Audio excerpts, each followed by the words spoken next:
Nations League was absolutely crazy today. Absolutely insane. I had a live watch along of the France-Croatia game mainly. But also I had the Portugal-Denmark game next to me, Spain-Netherlands, and what Italy were making a comeback. I got to that game too. But I have so much to say. Let's start with this game. Italy-Germany. Obviously, Germany came into this game 2-0 up. Scored 3 goals in the first half. Game was pretty much done. 5-0 up. Italy making an astonishing comeback with 4 goals from Moise. No, the first game finished 2-1. 2-1, my bad. Scored 3 goals in the second half, nearly making a comeback. Kimmich, 2 assists. I think someone said in the chat he has 4 assists and 1 goal in his last 2 games for Germany here in the Nations League as a right back as well. And this, poses the question, should Kimmich be playing as a right back? What is Company doing? What is Bayern doing? Maybe their midfield just isn't good enough for Kimmich to play there. But what a performance from him. Musiala, I don't know. I saw the goal. Huge mistake by Donna, man. Huge mistake. The entire Italy team was sleeping for that corner, but Donna cannot be sleeping like that. That was embarrassing. Cheeky for Moise Kean, man. He's having, reviving his career this season at Fiorentina. Brace in this game, but the rest of the team looks extremely mid. Yeah, Nagelsmann into the semi-final with Germany here. Next game, Portugal-Denmark. What a hectic game this was. It was 1-0 to Denmark, then 1-1, then 2-1, then 2-2, then 3-2, then 4-2, and then 5-2. Gonçalo Ramos, my boy, getting a golazo. Trincao with a brace. Ronaldo obviously got a goal, but also missed a pen. Nuno Mendes with a cheeky assist. But Trincao was obviously the saver for Portugal. 2 great goals coming on, which, won Portugal the game.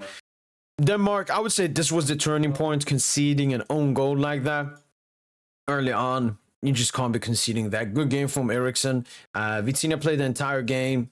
I don't think he had that good of a game, just, passing the ball around. But I know that Nuno had an insane game. 5 key passes from the left back spot. He was basically doing the left back and the left wing job. Because this dude is the most unserious footballer I've seen. What I mean by unserious is you have so much football talent, but you're not producing it. You're not impacting games using that talent. This guy, ever since the MVP season he's gotten, and the braids and the earrings and the gayness and he started a music career. You can find Rafael Leao on Spotify.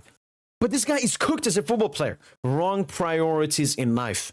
But yeah, he's a fucking cooked product. Absolutely cooked. Jota came on and changed the game way more than what Leao did the entire game. But yeah, apart from that, I don't know really my thoughts. Well, assist for Dortmund United player here. Good goal from Ronaldo, but once again, why is this guy keep starting? He missed a penalty, early on in the game and everything, made the game so much tougher for Portugal. Happy for Gonçalo getting a goal off the bench. Yeah, we move. Next up on is Spain-Netherlands, and what a thriller of a game this was. Brace from Oyarzabal, goal from Yamal, goal from Depay, goal from Madsen, and Xavi Simons with a penalty and an assist as well. Again, all of these other games, I had them on the side. I just saw pretty much when the goal was scored, maybe a small opportunity. Yeah, it was a Yamal stinker, but I have to give it to him. The goal he scored, absolutely insane. Takes it down, great touch. Ronaldo chop, puts it left corner. Thankfully, though, he missed the penalty. Because when he took down his pants, and I had this discussion on the live stream before, Yamal is sagging off his pants, basically dragging down his pants like an inmate in America, or just basically a thug, basically just a disgusting act to do as a human being. Whoever dragged down his his pants. Van der Vaart, Dutch former player that's now, talking as a pundit pretty much, said that by Yamal. He said, why is he doing that? That is a sign of arrogance and just, disgustingness. Yamal scores a goal, does that as a celebration. Imagine you do a disgusting thing. You spit on people. I'm not comparing spitting and that and saying they're as disgusting. Those are 2 disgusting acts.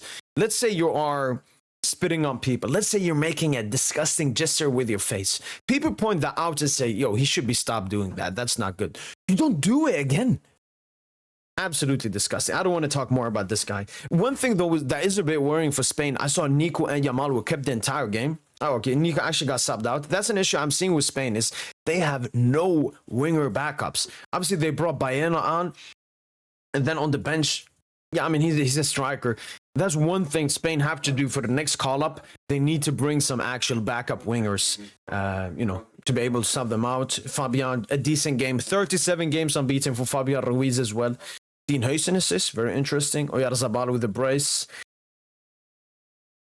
Frimpong, Sinker. I mean, Frimpong, man, this guy is such a one-season win. He's so bad, man.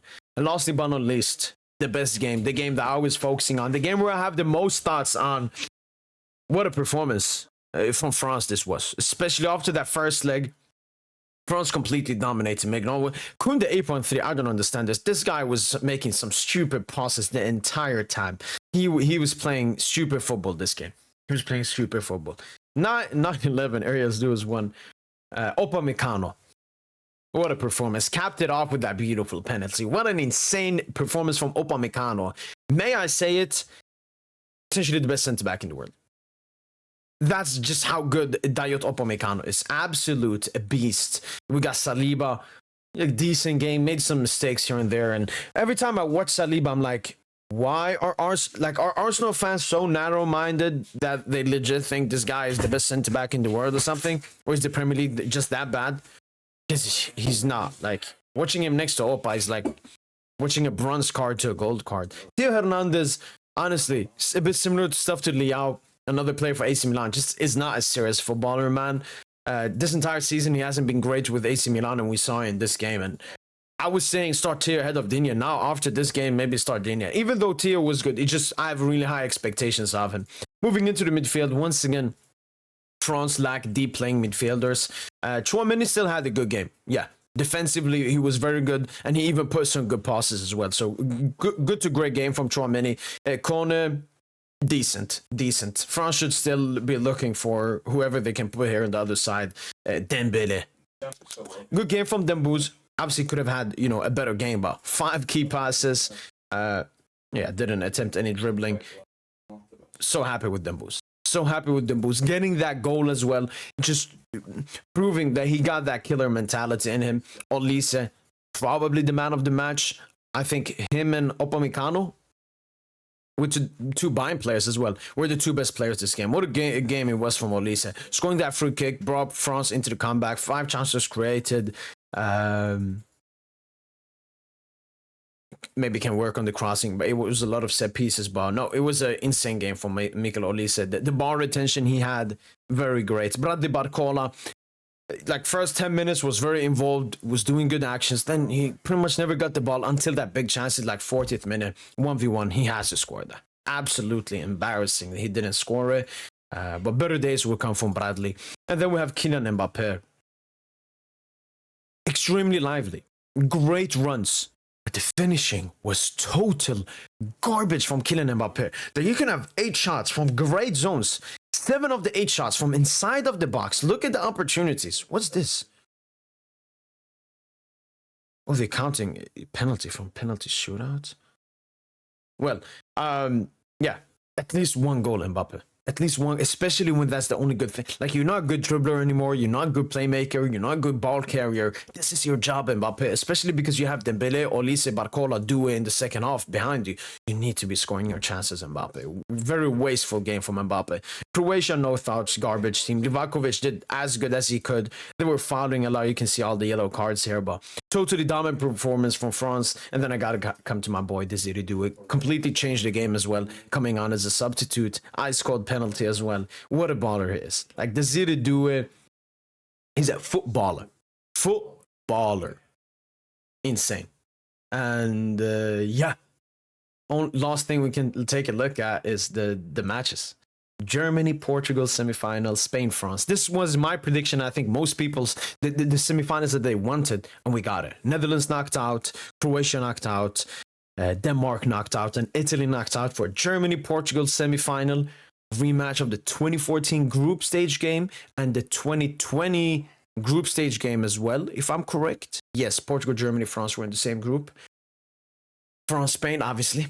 A rematch of the Olympics final. Obviously, the semi-final last season. I think potentially the women did also play. I don't care about women football, but I think they also played. So this will be insane games. Both played at the end of the season, straight after the Champions League final and right before the Club World Cup starts. I can't wait. If I'm making a prediction, France...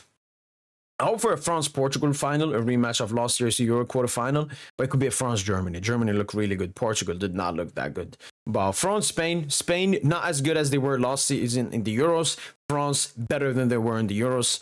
This is going to be a very 50-50 game. Probably 55 to France, 45, especially after France's performance tonight. Insane. Well, those are my thoughts. Insane Nations League nights. Football is truly back, man. And this is why I will always...